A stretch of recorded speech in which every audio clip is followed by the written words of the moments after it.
Salve pessoal, tudo bem? Estamos aqui falando de novo sobre outras modalidades de obrigações, capítulo este que faz parte do capítulo 8, que tem duas partes. Na primeira parte a gente falou das obrigações civis e naturais, depois das obrigações de meio, resultado e garantia. Tudo isso está inserido em um assunto que é as modalidades das obrigações, dentro dessa disciplina de Direito Civil 3, Direito das Obrigações.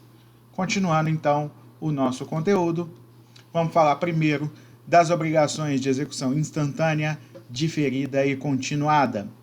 Bom, esse critério de classificação se refere à forma como vai ser cumprida a obrigação.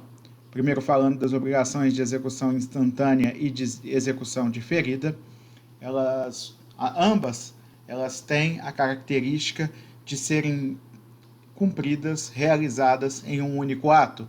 As de execução instantânea ou momentânea, a consumação se dá no só ato, sendo cumprido imediatamente após a Constituição ou pouco tempo depois, de forma que se permita classificá-la como de execução instantânea. O exemplo mais clássico é numa compra e venda à vista, em que o pagamento é feito no momento da assunção da obrigação ou mesmo no momento da entrega da mercadoria, sem que haja um prazo, uma prorrogação do prazo para o pagamento. Letra B, a gente vai falar das obrigações de execução diferida, cujo cumprimento também é caracterizado de forma instantânea, em um único ato, porém em um momento futuro, ou seja, da mesma forma que na execução instantânea ou momentânea, a de execução diferida ela ocorre em um único ato, executa-se em um único instante. Entretanto, esse instante não vai ocorrer no momento da assunção da obrigação, e sim em um momento futuro. Um exemplo é uma venda a prazo, em que se dá 60 dias para o pagamento. Naquele momento dos 60 dias, né, quando vencer a obrigação, o cumprimento, a quitação do preço vai ser feita em uma única vez. Já as prestações de execução continuada, periódica ou de trato sucessivo são aquelas em que a prestação se desdobra em mais de um momento e vão ser realizadas não de forma instantânea em um único ato. Antunes Varela diz que instantâneas são aquelas prestações cuja realização se esgota num momento, ou ainda num período tão limitado de tempo que equivale praticamente a um momento, ao mesmo momento em que foi assumida a obrigação. O Washington de Barros Monteiro ainda vem destacar a importância de entender o porquê de se diferenciar a obrigação instantânea da obrigação diferida da obrigação de trato sucessivo ou de prestação continuada. Uma das utilidades, além daquela em que se concede prazo para pagamento ao devedor, o que favorece o regime geral das obrigações, porque possibilita a realização de negócios que vão favorecer tanto ao devedor, que vai ter um momento maior para realizar o pagamento, um prazo maior para realizar o pagamento, quanto também ao credor, que vai garantir a realização de negócios que lhe podem ser lucrativos, sem que a outra parte esteja limitada à realização desse negócio por não ter capital de giro suficiente para adquirir aquela obrigação naquele momento. Então você permite para o credor a garantia de um negócio, ainda que o pagamento não seja realizado instantaneamente, da mesma forma que você possibilita ao devedor uma maior condição de flexibilidade no pagamento, de forma a possibilitar também a realização de um negócio. A cláusula rebus sic stantibus, que é a cláusula que determina a revisão dos contratos, caso haja uma onerosidade excessiva para um ou para outro, está consagrada no Código, falando que quando houver uma mudança na situação econômica ou no extremo de uma absoluta imprevisibilidade, os contratos podem vir a ser revistos para que seja adequada a comutatividade, ou seja, o equilíbrio entre as prestações. Essa causa imprevisível pode ser, por exemplo, uma quarentena imposta pela pandemia. Imaginem vocês que uma das partes fosse realizar um casamento e tivesse 200 convidados. Posteriormente, surgiu a questão da quarentena em virtude da pandemia. Ainda que essa parte desejasse manter seu casamento marcado, a probabilidade de não ir quase ninguém existe, porque as pessoas estão se isolando socialmente e saindo apenas quando há necessidade absoluta. Isso provoca uma revisão no contrato. Qual revisão seria essa? Possivelmente alterar o número de convidados para menor, possivelmente alterar a data do casamento para uma data futura assim que terminar a quarentena. Tudo isso poderia ser revisto porque a ocorrência desta quarentena em virtude da pandemia era absolutamente imprevisível para as partes. O fato de você determinar que a obrigação seja cumprida de forma diferida, ou seja, no futuro, permite essa revisão contratual, ok? Se essa obrigação já tivesse sido cumprida instantaneamente, tanto por um quanto por outro, imagine, uma pessoa vai lá e decidiu se casar ainda essa semana. Na véspera do casamento, ela vai lá e contrata um buffet e um serviço de decoração para irem imediatamente para o salão de festas e prepararem a festa, e ela paga à vista. Essa obrigação é de execução instantânea. Isso não teria nenhum efeito sobre ela a ocorrência futura de algo imprevisível, como a gente deu o exemplo da pandemia. Ao passo que, quando se contrata antecipadamente para que a prestação seja cumprida no futuro, isso é possível se rever, né? O que acontece é que se os contraentes do matrimônio fossem obrigados a cumprir todas as cláusulas do contrato pagando pela festa, sem que essa festa de fato ocorresse, tornaria esse contrato não comutativo, porque ao passo em que o prestador de serviço não cumpriria a sua parte no acordo, esta parte do consumidor ou do contratante seria cumprida. Isso ataca contra o equilíbrio da prestação e da contraprestação, certo? Rebus sic stantibus, em latim, tem uma tradução parecida com enquanto a coisa estiver desse jeito, ou seja, enquanto a situação não se altera, isso é o combinado. Presume-se que todo contrato comutativo tem essa cláusula implícita, o que significa que a existência de um fator futuro imprevisível para as partes no momento da assunção da obrigação pode causar a revisão do contrato pela teoria da imprevisão. Isso está consagrado no artigo 478 do Código Civil, que diz: nos contratos de execução continuada ou diferida, se a prestação de uma das partes se tornar excessivamente onerosa, com extrema vantagem para outra, em virtude de acontecimentos extraordinários e imprevisíveis, poderá o devedor pedir a resolução do contrato. Os efeitos da sentença que a decretar retroagirão à data da citação. Há uma solução além da resolução do contrato, que é o cancelamento do contrato, retornando as partes ao status quo ante, o estado anterior, que é a adequação do contrato às novas condições. Isso pode ser alcançado também. A resolução é uma medida extrema que deve ser tomada de forma excepcional, ou seja, nem sempre a solução melhor vai ser a resolução contratual. Às vezes, apenas a readequação deste contrato pode ser suficiente e adequada. Eu tenho alguns clientes que estão sofrendo muito com essa questão da imprevisibilidade da pandemia. Vários deles tinham viagem marcada em voos internacionais.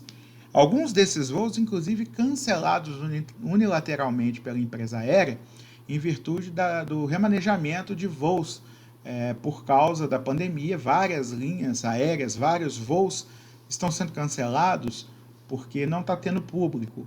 Até aí tudo bem. A questão é, a companhia aérea ela está tardando em virtude de uma medida provisória que foi editada pelo governo atual, que daria 12 meses para ela devolver o dinheiro do consumidor. Isso, a meu ver, altera a comutatividade do contrato. Ela mexe no sinalagma do contrato, ou seja, o contrato deixa de ser sinalagmático, ou seja, deixa de ser recíproco, equilibrado, com obrigações recíprocas entre as partes, e passa a ser onerosamente desvantajoso para o consumidor, de forma que esta proteção às companhias aéreas em detrimento do consumidor, a meu ver, é ilegal e, se Deus quiser, não vai virar lei, apesar de estar atualmente contemplada por uma medida provisória. Bom, obrigação de execução diferida, como já dito, ela também se exaure em um só ato, só que esse ato é realizado numa data futura e não no mesmo instante em que a obrigação é contraída. Então, pode ser diferida uma obrigação de pagar no prazo de 30 dias, ou também a do vendedor, quando ele se dá um prazo para a entrega da coisa, certo? Então, ainda que o pagamento seja imediato, se houver prazo para a entrega da coisa, a execução da obrigação de entregar a coisa vai ser diferida. E, por fim, as obrigações de execução continuada. Execução continuada é aquela que se prolonga no tempo, sem solução de continuidade, ou mediante prestações periódicas ou reiteradas. Ok? Então, vamos lá. A gente tem que separar a execução continuada com a prestação periódica ou reiterada. A obrigação de trato sucessivo ou obrigação periódica e reiterada é aquela cuja prestação se renova em prestações singulares sucessivas, em períodos consecutivos, como, por exemplo, numa compra e venda realizada em parcelamento, a prazo, né? No pagamento dos aluguéis, no contrato de locação, nos pagamentos mensais da tarifa de conta de água ou de luz, etc., ou na obrigação de prestar alimentos para os filhos. Isso significa que a cada prestação se renova a obrigatoriedade de prestá-la, e o não pagamento de uma só delas importa em inadimplência. A execução continuada ela já é mais exemplificada com as obrigações negativas ou de abstenção, de não fazer. Por exemplo, quando o condômino se obriga a não utilizar o elevador social com animais domésticos, ou quando o condômino se obriga a não fazer barulho após as 10.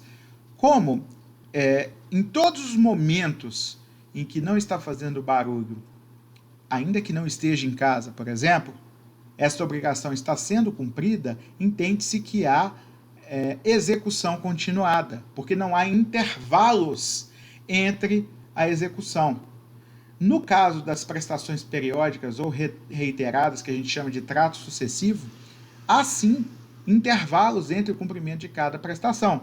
Então, as prestações positivas de dar ou fazer, ainda que periódicas, elas admitem a existência de hiatos, intervalos entre uma prestação e outra, ao passo que as obrigações negativas, elas admitem a existência de uma continuidade na não realização daquela ação, certo? Ou seja, o cumprimento ele se prolonga no tempo sem intervalos entre cada prestação.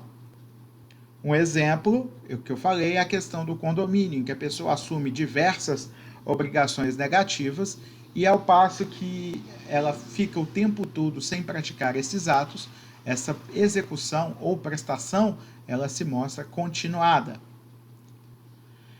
Mudando de classificação, nós temos as obrigações puras e simples, as obrigações condicionais, as obrigações a termo e as modais. A gente estudou lá no segundo período de Direito Civil as condições, o termo e o encargo como elementos que subordinam a eficácia dos negócios jurídicos. Estamos falando absolutamente da mesma coisa aqui, ok? Lógico que aqui a gente está falando em relação à obrigação. Lá a gente estava falando em relação ao negócio jurídico como um todo. Mas como a assunção de uma obrigação, ela importa em um negócio jurídico, ou um ato jurídico de uma forma geral, isso significa que a gente está falando absolutamente da mesma coisa. Tá?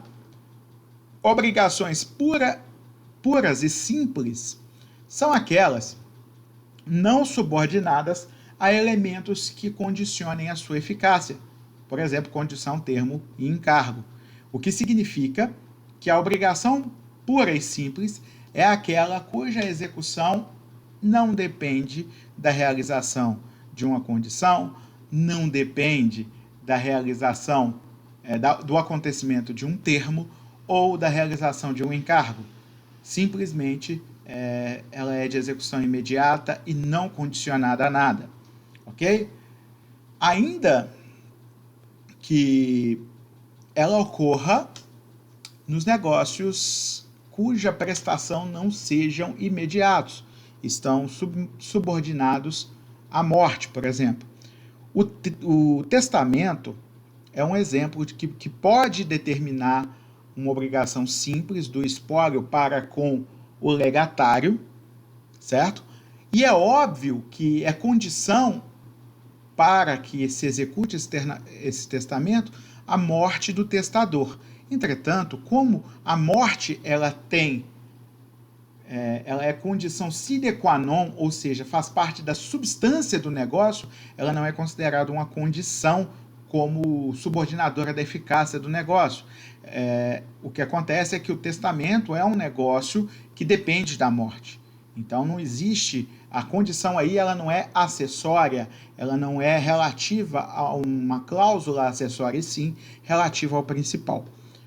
Bom, o que eu quero dar de exemplo é que se o testamento não impõe nenhuma condição, nenhum prazo ou nenhum encargo a ser cumprido pelo legatário, entende-se que esta obrigação do espólio de fornecer ao legatário os bens que lhe foram deixados por testamento é simplesmente uma obrigação pura e simples.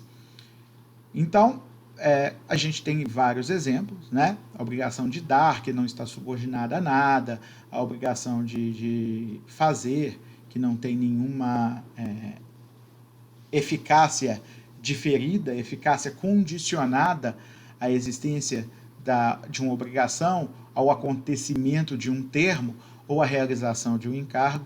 Então, desde que não haja nada subordinando a execução da obrigação, ela vai ser considerada pura e simples.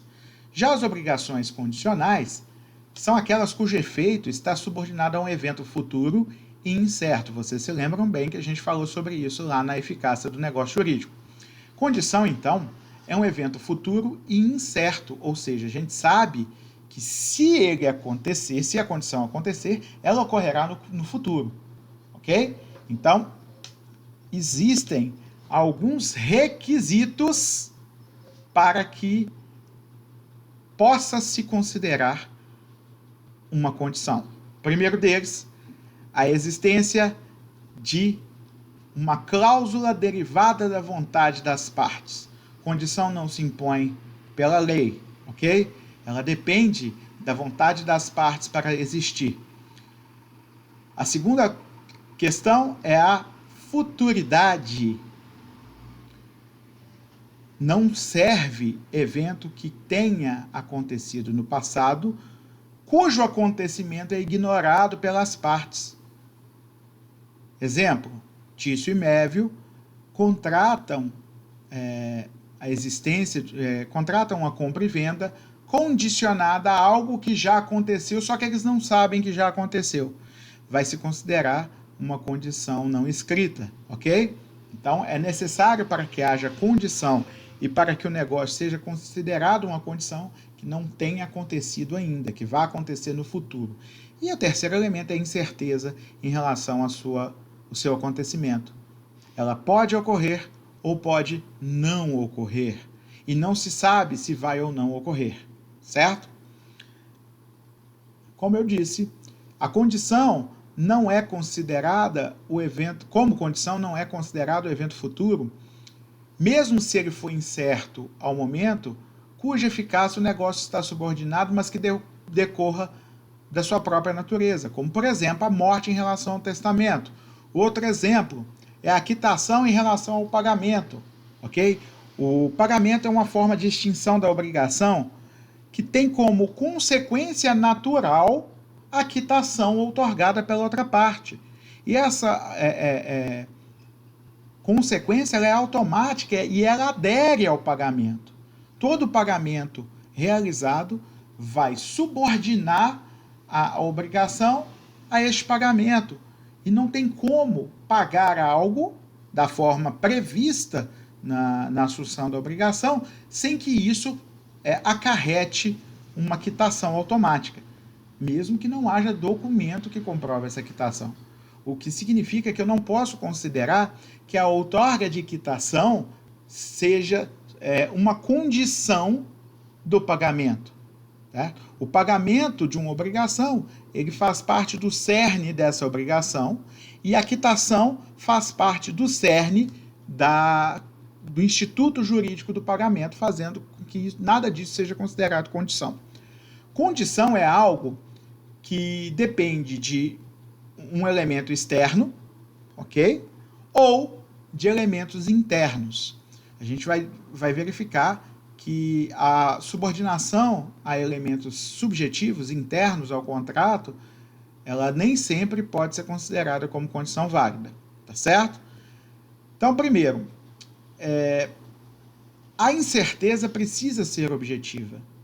Ela não pode ser incerta somente para uma das partes e certa para a outra, ok?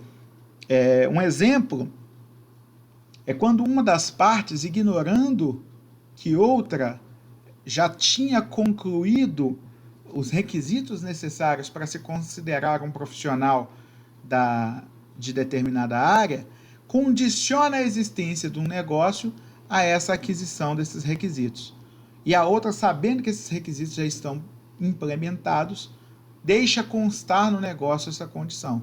Essa condição vai considerar não existente, apesar de colocada no contrato. Tá ok? A obrigação condicional, ela não se confunde com a obrigação aleatória. Na obrigação condicional, tem-se a incerteza em relação ao acontecimento do qual depende o contrato para ser eficaz. Ao passo que a obrigação aleatória, o contrato já se encontra desde sempre aperfeiçoado e incompleto. E a incerteza, ela só paira sobre o objeto da obrigação, fazendo com que possa ser maior ou menor, ou seja, aumentando ou diminuindo a possibilidade de lucros e eventuais perdas dos contratantes. Vamos falar das classificações das condições. Em relação à licitude, nós temos as lícitas ou ilícitas, sendo lícitas todas aquelas que não contrariarem a lei, a ordem pública e aos bons costumes, certo?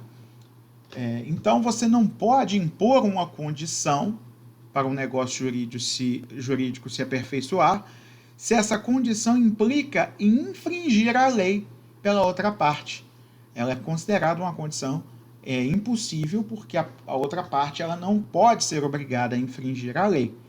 Da mesma forma, não se pode estabelecer condição que ofenda a ordem pública e aos bons costumes, sempre entendendo bons costumes aí como aquelas práticas consagradas pelo direito e não costumes de pessoas que não se adequam ao conceito de homem médio, tá? São proibidas cláusulas condicionais que afetam a liberdade das pessoas de forma absoluta. Por exemplo, proibindo uma pessoa de se casar ou obrigando a pessoa a permanecer viúva. essa condição, por ser abusiva, vai ser considerada não escrita, ok? Mas a condição relativa, uma proibição relativa, pode ser admitida como condição, como, por exemplo, a que subordina, exemplo e graça, uma doação, a possibilidade, a condição daquela pessoa não se casar com determinada pessoa. Imaginem que haja duas famílias aí que são inimigas e que o pai de uma dessas famílias lega, né, deixa em testamento para uma sobrinha muito querida um bem com a condição de que ela não se case com nenhum membro da família rival. Essa condição ela é válida porque ela mantém a liberdade de se casar da pessoa, impondo apenas que ela se case com outra pessoa caso queira receber o legado. Importante dizer que ela ainda permanece com a liberdade de se casar com quem quiser, mesmo com a pessoa que o testador proibiu. A única condição é que ela não vai receber o objeto do legado. Os artigos 122 e 123 do Código Civil proíbem expressamente condições que privarem todo o efeito do ato. O que seriam essas condições perplexas que proíbem todo o efeito do ato? São condições que tornam o negócio inútil, em virtude da perplexidade, da impossibilidade de se cumprir com tal condição, ela vai ser vista como uma condição ilícita, né? Impossível juridicamente, porque não é possível que se estabeleça a existência de uma condição que torne impraticável o negócio. A outra questão é aquelas condições que sujeitarem a outra parte ao puro arbítrio, que sujeitarem o negócio ou a obrigação ao puro arbítrio de uma parte. Por exemplo, se eu quiser, quando me aprouver, desde que eu levante o braço, certo? Não se pode estabelecer uma condição que dependa exclusivamente da vontade de uma das partes. E as condições impossíveis, aquelas que sejam fisicamente impossíveis, como coletar toda a água dos oceanos, como implementar uma viagem a Marte, como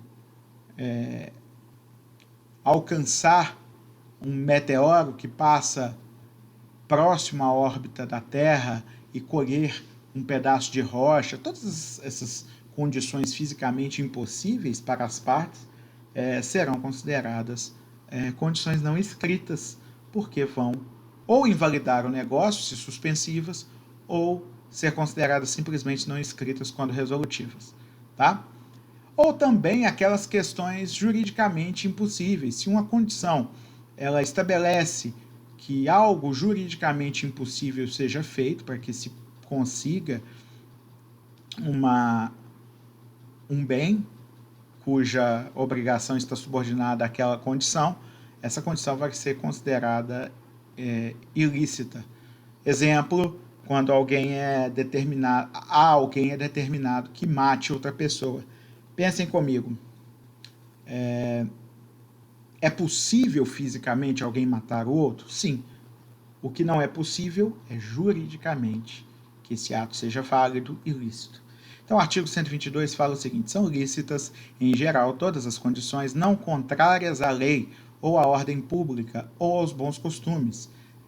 Entre as condições defesas ou proibidas se incluem as que privarem de todo efeito o negócio jurídico, ou seja, aquela que, uma vez implementada, torna o negócio jurídico absolutamente inútil, né? Por exemplo, eu vou doar para você um veículo, se esse veículo for furtado e eu não mais o tiver. A condição aí, embora juridicamente possível, ela inutiliza o negócio jurídico. Para que eu vou ganhar um veículo que não mais te pertence e que você não tem mais poder para me entregar? Ok? Então, a condição estabelecida que torna o negócio jurídico inútil, privado de todo o efeito. Por exemplo, eu te darei uma bola de futebol nova se esta bola se furar e perder toda a sua utilidade no caminho da loja até em casa. Ou seja, se ela chegar em casa absolutamente inútil, um pedaço de couro que não serve para nada porque foi estourada, eu entregarei essa bola para você em doação. Isso inutiliza o negócio jurídico, de forma que não é considerado uma condição válida. Certinho? Além disso, a gente já falou, ó, puro arbítrio de uma das partes. Então, se eu levantar o braço, você terá direito a receber essa doação. Ora, bolas, isso não é condição, né? Porque eu simplesmente não levantaria o braço e não seria obrigado a entregar nada. Possibilidade, a gente falou de física e jurídica, e eu já dei até os exemplos, né? Outro exemplo de impossibilidade física é colocar a água do oceano num copo, por exemplo, né? Quando as condições fisicamente impossíveis são suspensivas, isso invalida o negócio jurídico, certo? Porque jamais vai ocorrer a condição que tornaria eficaz esse negócio. Então essa condição ela contamina de invalidade o negócio jurídico, entendendo-se que aquele negócio jurídico jamais existiu, certo? Quando a condição impossível ela é resolutiva, ou seja, ela, se ocorresse, ela determinaria o fim de um negócio jurídico, ela vai ser considerada não escrita e o negócio jurídico continuará válido e vigente. Exemplo, o dia que a Lua cair na Terra, embora isso não seja absolutamente impossível nos termos astronomicamente falando, né? Entretanto,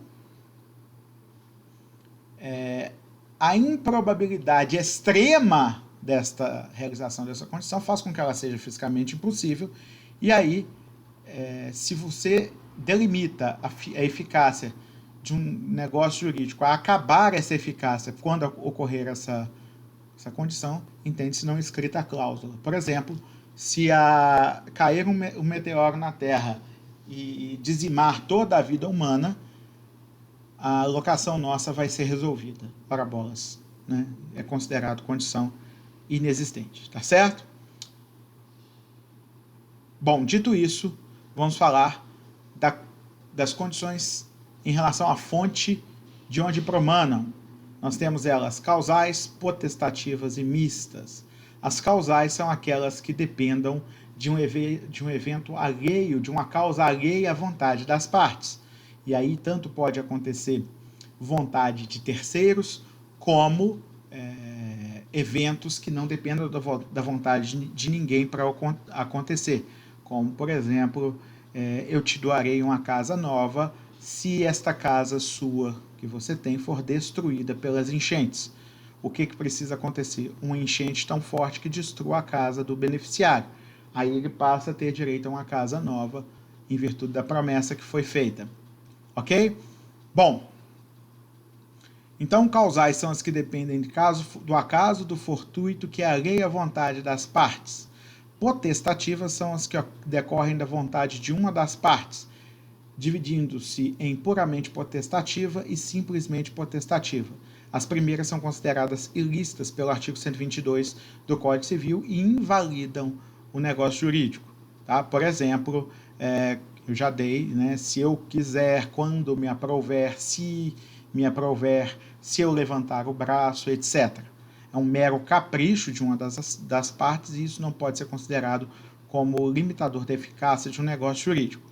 Já simplesmente ou meramente potestativas são admitidas por dependerem não só da manifestação de vontade de uma das partes, como também de algum acontecimento ou circunstância exterior que escapa a seu controle.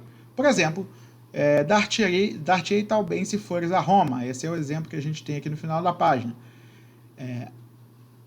Não depende da vontade, porque além da vontade de ir a Roma, depende de se ter dinheiro, de se conseguir uma passagem para entrar em Roma, etc.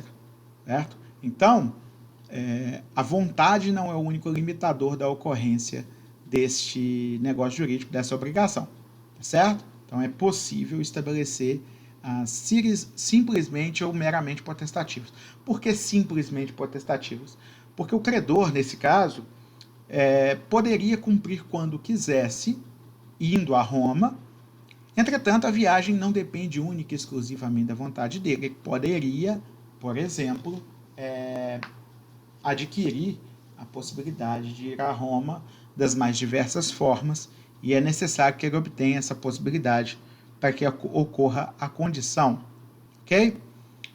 Pagarei quando eu puder ou quando possível não tem sido considerada um arbítrio condenável, ou seja, é possível estabelecer esse tipo de condição. Óbvio que a verificação da possibilidade do devedor vai ser objeto de prova se não houver concordância entre as partes. Vou dar um exemplo. Tício coloca a condição que eu pagarei quando eu puder num contrato, né?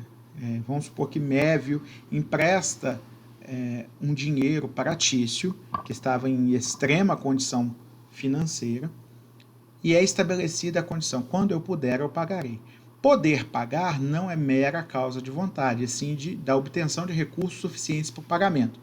Se Tício jamais puder pagar, ele jamais vai ser obrigado a pagar, porque não se verificou a condição. Agora, vamos dar um exemplo aqui de Tício ser promovido no trabalho e receber um salário maior, de Tício ganhar na loteria esportiva e receber uma boa quantia em dinheiro que lhe permita pagar. Essa condição de aquisição seria o implemento necessário para que se pudesse exigir o cumprimento da obrigação.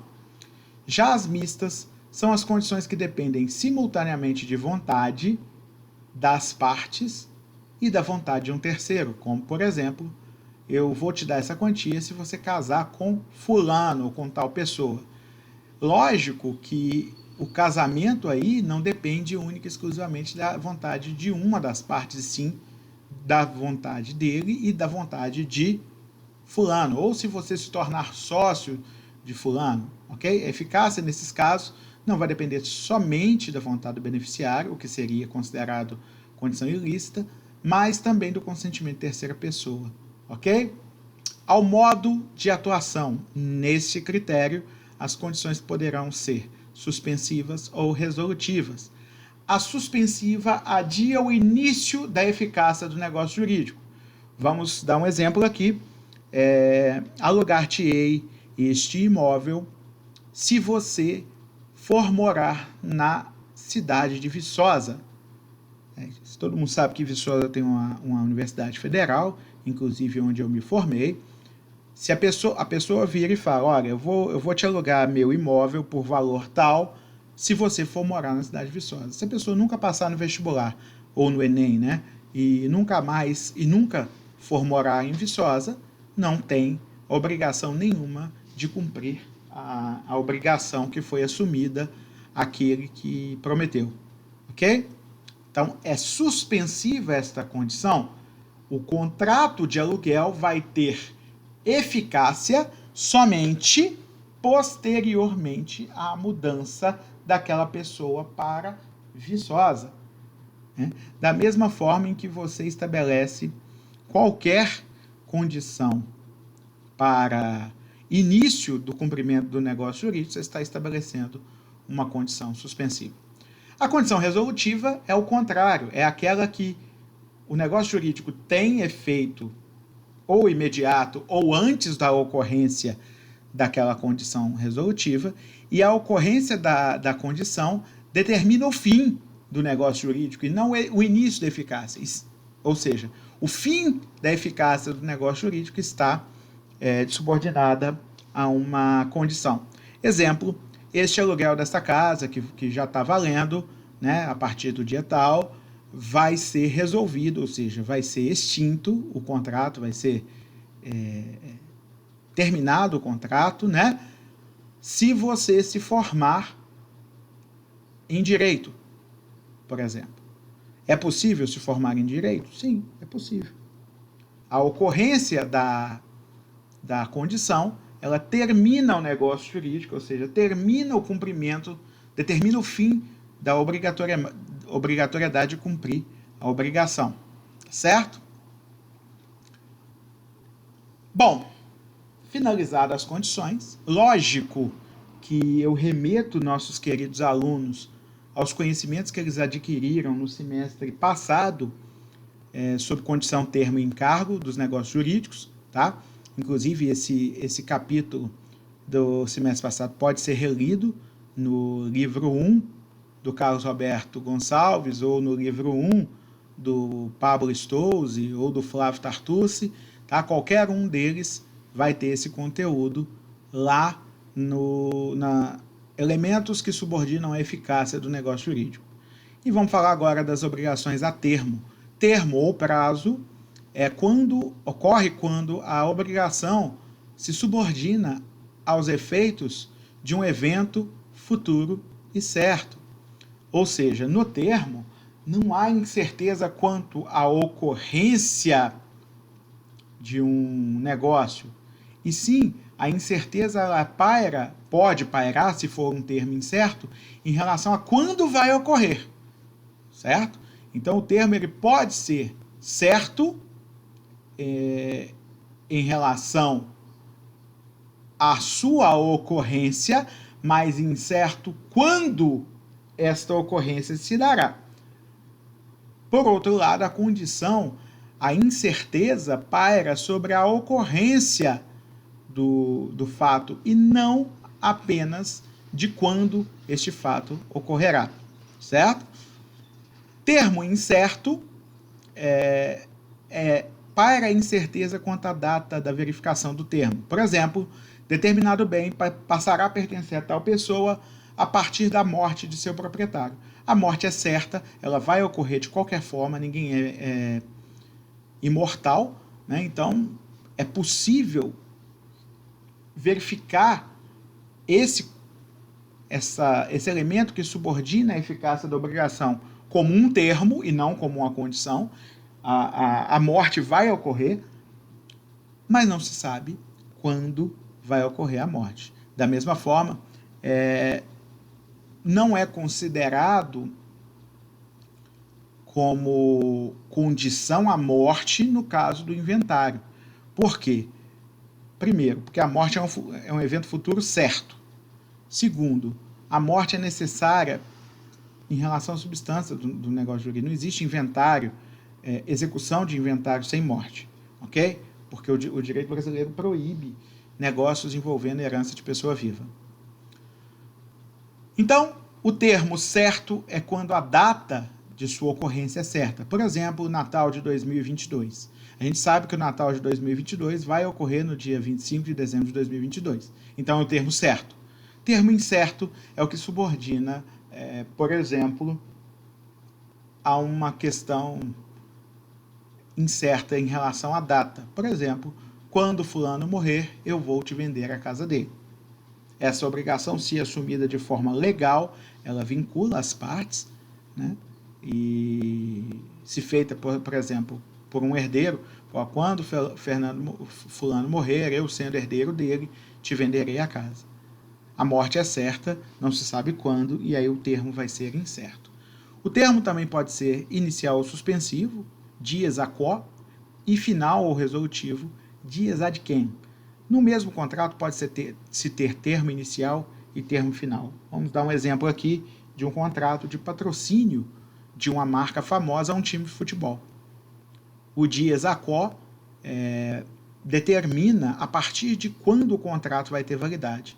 E aí as obrigações seriam o time estampar na sua camisa a marca que patrocina e realizar determinados atos de publicidade em favor da marca. E o termo inicial em relação à marca é a partir de quando ela vai ter que fazer os pagamentos do patrocínio. Dies ad quem, ou termo resolutivo, é quando termina o contrato. Se isso for certo, vai ter uma data certa para o contrato terminar. Tá ok?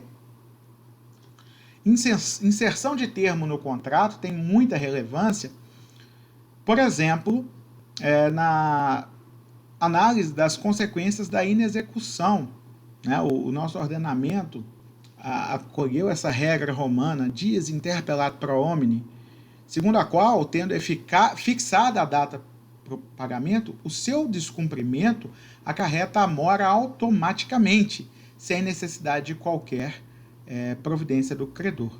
Ou seja, o dia interpela pelo homem, em favor do homem. Isso significa que quando você estabelece que Tício deverá pagar a Mévio no dia 10 de outubro de 2020, 20 mil reais, a ocorrência o advento do termo, ou seja, chegamos no dia 10 de outubro, a mora ocorre automaticamente se o pagamento não é feito nesse dia exato. E as consequências da mora também, né? E aí a gente já ouviu falar de várias consequências da mora. A primeira delas é início da contagem do prazo prescricional. A gente tem também a ocorrência de juros moratórios. Nós temos também a questão da inversão do risco em relação a coisa que deve ser restituída, né? A gente sabe que res perit domini, né? Ou seja, a coisa perece para o dono, mas se a obrigação for de restituir e estiver em mora o devedor, aquele que precisa restituir, os riscos em relação à não restituição e se a coisa perecer em seu poder, ele vai responder como se culpado fosse pelo perecimento da coisa, em virtude do fato de que ele já deveria ter devolvido e sua posse passou a ser injusta, né? Se não for definido o termo no contrato, é necessário você notificar o devedor de que a obrigação encontra-se vencida para que ele pague ou se sujeite aos efeitos da mora. Obrigações modais ou com encargo. Modo é o modo como pode ser exercido o direito, né? Também é chamada de obrigação com encargo ou obrigação onerosa, que é aquela que se encontra, a obrigação que se encontra onerada por uma cláusula acessória que impõe um certo ônus ao beneficiário de determinada relação jurídica. Normalmente, ela ocorre em contratos não comutativos, ou seja, em contratos em que a prestação de credor e devedor não são equilibradas. Exemplo disso é a doação, em que um doa um bem e o outro não tem que fazer nada a respeito. Se for exigido uma pequena ação, um pequeno ônus dessa parte que está sendo beneficiada pela doação, tem-se aí um encargo, tá? Lógico que o encargo não pode superar o valor ou o custo da coisa, porque senão isso tornaria a obrigação onerosa e ela deixaria de ser benefício para quem a recebe, certo? Então, modo é o encargo imposto àquele em cujo proveito que se constitui um direito por ato de mera liberalidade, exemplo, doação. Nele, a pessoa se compromete a fazer algo que limita a promessa do primeiro, que é aquela pessoa que ofereceu a liberalidade. A forma como este bem deve ser usado. O donatário, artigo 553 do Código, o donatário é obrigado a cumprir os encargos da locação, caso forem a benefício do doador, de terceiro ou do interesse geral. Se dessa última espécie for um encargo, o Ministério Público poderá exigir sua execução depois da morte do doador, se este não tiver feito. Então, nós temos aí o artigo 553 determinando que se a obrigação tiver um encargo que beneficie a coletividade, né, ao interesse geral das pessoas, o Ministério Público tem o poder de exigir o cumprimento do encargo, ok? Uma coisa que é importante é que se o encargo beneficia terceiro, vamos dar um exemplo aqui. Eu vou te doar uma fazenda desde que você separe um pequeno pedaço de terra, construa uma pequena casa para que o caseiro more com sua família e deixe que ele utilize essa terra para tirar de lá o seu sustento, além de pagar o salário dele, certo? Então você tem, em virtude de ter recebido aquela substanciosa doação de uma fazenda, você tem que cumprir com um ônus que, em relação ao valor daquela fazenda ele é muito pequeno, que é separar um pequeno pedaço de terra para que aquele caseiro possa plantar para se sustentar e nesse pequeno pedaço de terra pertencente à fazenda, construir para ele uma casa, certo? Isso é um encargo que pode ser cumprido que deve ser cumprido pelo donatário. O doador, aquele que instituiu, verificando a não ocorrência do cumprimento do encargo, pode expedir em juízo o cancelamento ou a resolução da obrigação da doação, por exemplo. Diferente do que ocorre em relação ao terceiro beneficiado ou o Ministério Público, em que, como o bem pertence ao doador, só ele pode pedir a anulação da doação. Nem o Ministério Público, nem o terceiro beneficiado jamais foram possuidores ou proprietários do bem e não podem pedir a anulação da doação, mas podem sim pedir a execução do encargo. Então, aí eles entrariam na justiça pedindo uma obrigação de fazer, e essa obrigação de fazer seria que o donatário cumprisse com o encargo que lhe foi imposto. Mas a anulação da doação só pode ser pedida pelo doador. Tudo bem? Bom, a condição suspende a aquisição e o exercício do direito. O termo suspende o exercício do direito, mas não suspende a aquisição. O encargo não suspende nenhum dos dois. A pessoa recebe o bem desde logo e vai passar a exercer o ônus que determina o encargo somente depois. O encargo escrito que seja ilícito ou impossível vai ser considerado como não escrito, ok? Então, se você determina que uma pessoa passe a vender droga no imóvel que lhe foi doada como encargo, isso vai ser considerado um encargo não escrito, ilícito ou impossível, né? Se você determinar que a pessoa passe a retirar ouro de um terreno que não tem nada de ouro como encargo, esse encargo vai ser considerado impossível, tá certo? E aí, se esse encargo for o motivo determinante da própria liberalidade, considera-se inválido o negócio jurídico, anulando-se, inclusive, a obrigação principal. Agora, se o encargo não for o motivo principal da liberalidade, permanece válida essa liberalidade, como a doação, por exemplo, mesmo não cumprido o encargo, porque ele é ilícito ou impossível. Então, a questão da eficácia das obrigações, elas podem ser simples, quando não é subordinada a nada, e podem ser condicionais, se subordinadas a um evento futuro e incerto, a termo, quando subordinadas a um evento futuro certo, e podem ser obrigações modais, quando gravadas com um ônus que se configura como um encargo, certo? Saindo desse assunto, passamos para as obrigações líquidas e ilíquidas, onde líquida é a obrigação certa, aquela que tem certeza em relação à existência e é determinada ainda em relação ao seu objeto, ou seja,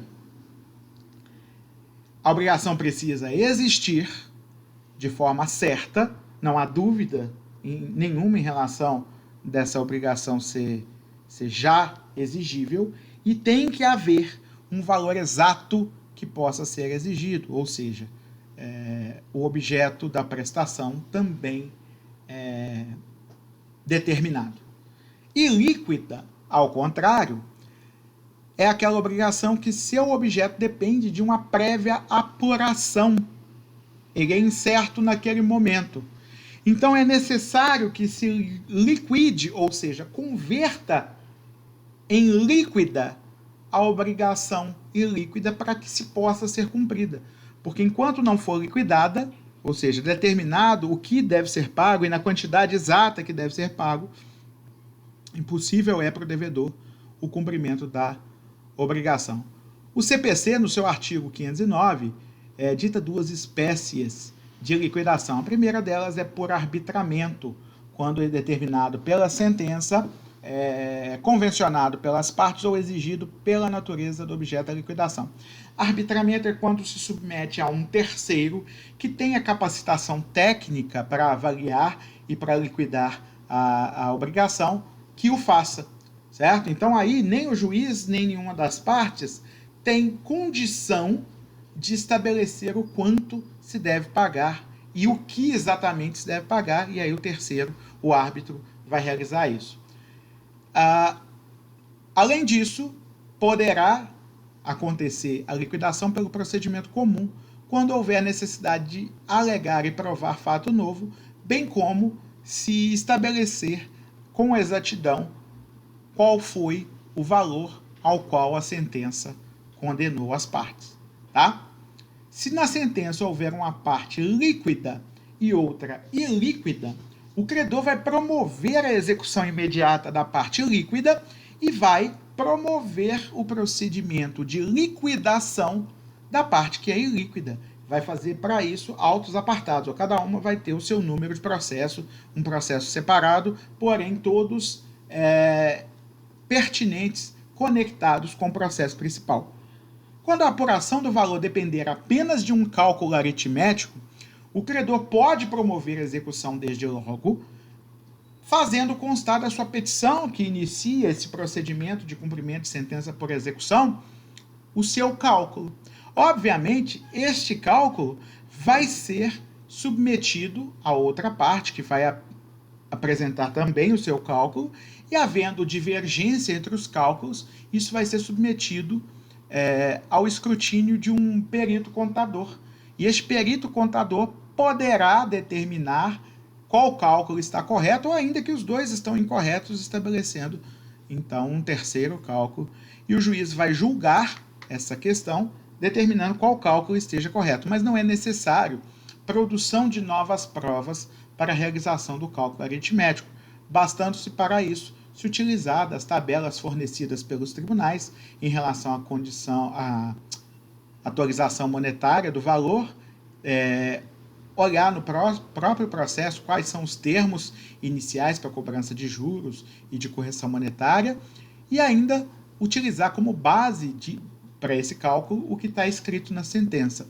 Dessa forma, o cálculo pode ser realizado já no processo de execução, não sendo necessário um procedimento de liquidação prévio para se elaborar o cálculo. A liquidação ela é necessária quando o juiz faz uma condenação de uma das partes de forma genérica, sem se atentar em determinar exatamente qual foi o valor da obrigação. E aí cabe às partes tentarem provar qual que é o critério, qual que vai ser o valor dessa obrigação para que possa ser liquidada.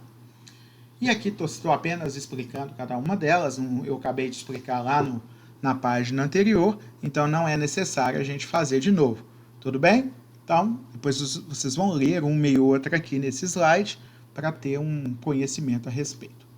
O artigo 397 fala que isso do Código Civil, ele foi inclusive alterado, esse artigo 397 do Código Civil, foi alterado pela Lei 13.105, que é o Código de Processo Civil. Então, junto com o Código de Processo Civil, vieram algumas alterações do Código Civil, uma delas está no artigo 397. Fala que o inadimplemento da obrigação, que seja positiva e líquida, no seu termo, constitui de pleno direito em mora ao devedor. Significa que a mora, ela se presume simplesmente pelo inadimplemento da obrigação positiva e líquida. O que é necessário para que ocorra essa plenitude, né, do direito de constituir automaticamente mora o devedor? É necessário que a obrigação principal ela seja a termo certo.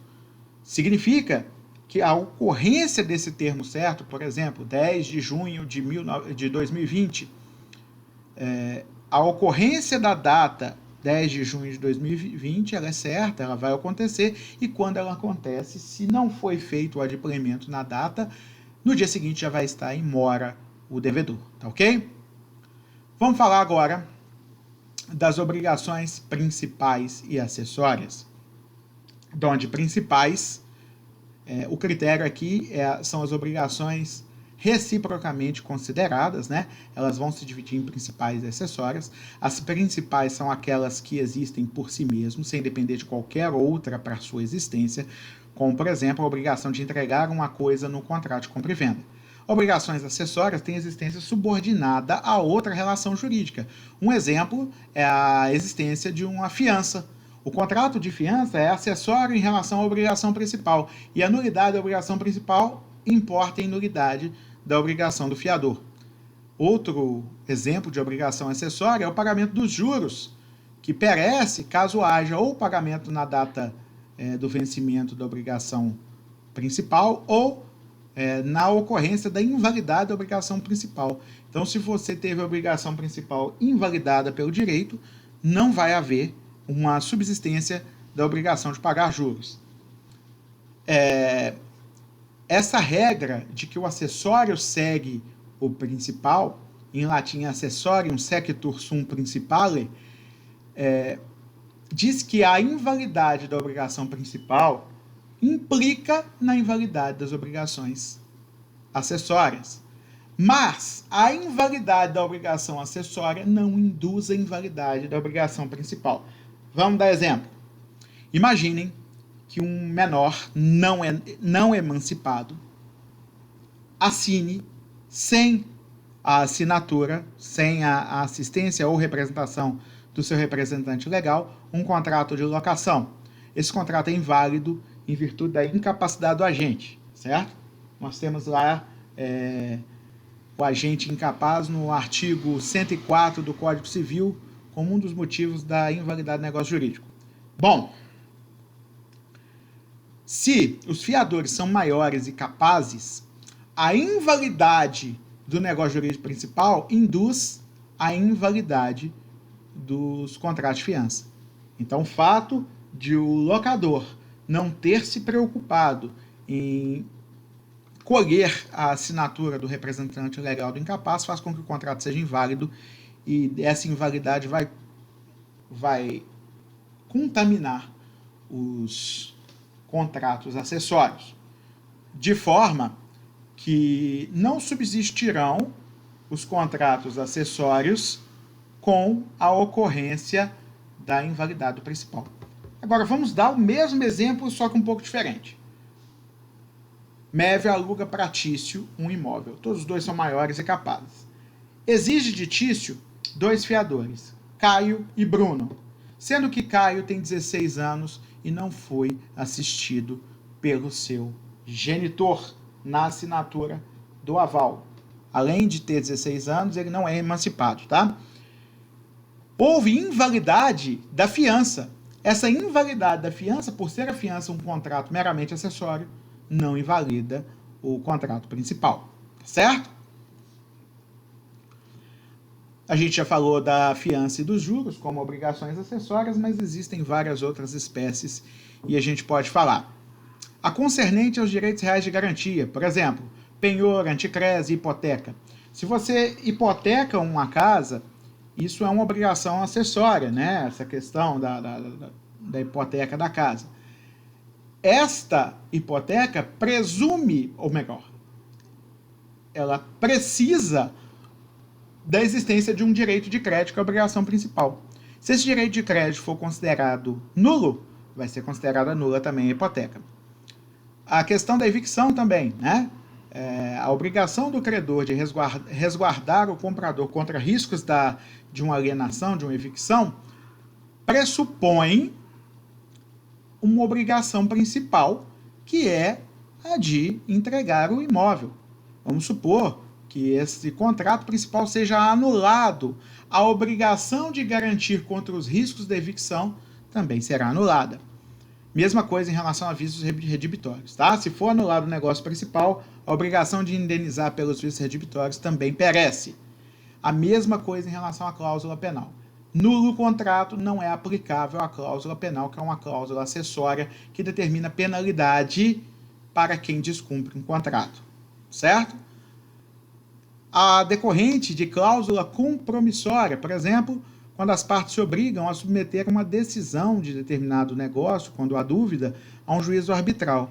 Se o negócio for declarado nulo, não haverá obrigação nenhuma a submeter a questão ao juízo arbitral, porque ela é uma obrigação acessória. Bom, pessoal, terminamos por aqui modalidades de obrigação, certo? Então, por agora é só. Desejo a vocês muita saúde. A gente vai estar ao vivo com ambas as turmas, Timóteo e Patinga, falando sobre esse conteúdo na aula ao vivo. Esta aula gravada, como sempre faço, é apenas para que vocês tenham material para estudar antes da ocorrência da aula ao vivo, tá certo? Se conseguirem estudar antes, tudo bem. Se quiserem assistir esse vídeo gravado só quando forem estudar para a prova, que não será a primeira, essa matéria cai na segunda prova, podem ficar à vontade, tá? Grande abraço para todo mundo, foi um prazer estar com vocês. Tchau, tchau.